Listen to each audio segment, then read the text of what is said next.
Innovation has become a defining factor in the early phase of the 2026 Formula One season. With the new regulations opening space for interpretation, teams are pushing boundaries in search of aerodynamic gains, often operating close to the limits of what is permitted by the governing body.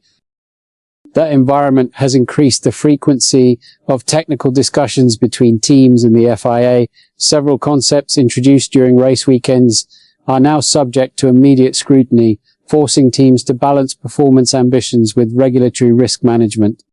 Ferrari has been among the most active teams in this area. After already drawing attention with unconventional aerodynamic solutions, the Italian outfit introduced another concept during the opening day of running at the Chinese Grand Prix. The component appeared on Charles Leclerc's car during Friday's session and was positioned on the halo structure. The device consisted of a small metallic profile mounted just above the onboard camera.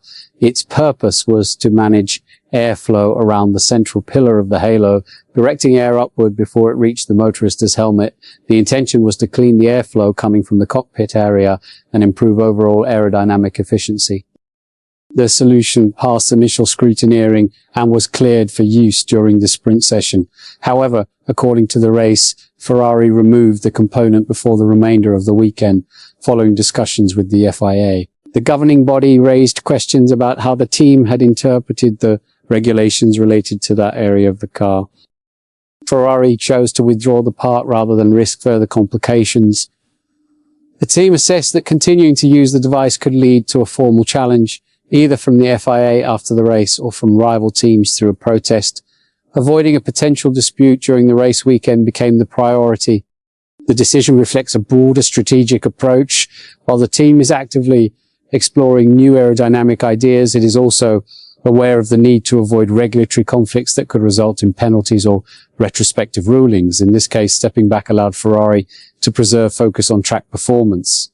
Discussions between Ferrari and the FIA are expected to continue until a definitive clarification is reached. Until then, the concept remains unresolved, highlighting once again how tightly innovation and regulation are intertwined in the current Formula One landscape. With teams continuing to explore grey areas, the question is whether Ferrari will revisit this solution once clarity is provided. What's your take on this situation? Share your opinion below and don't forget to subscribe to the channel for more Formula One updates.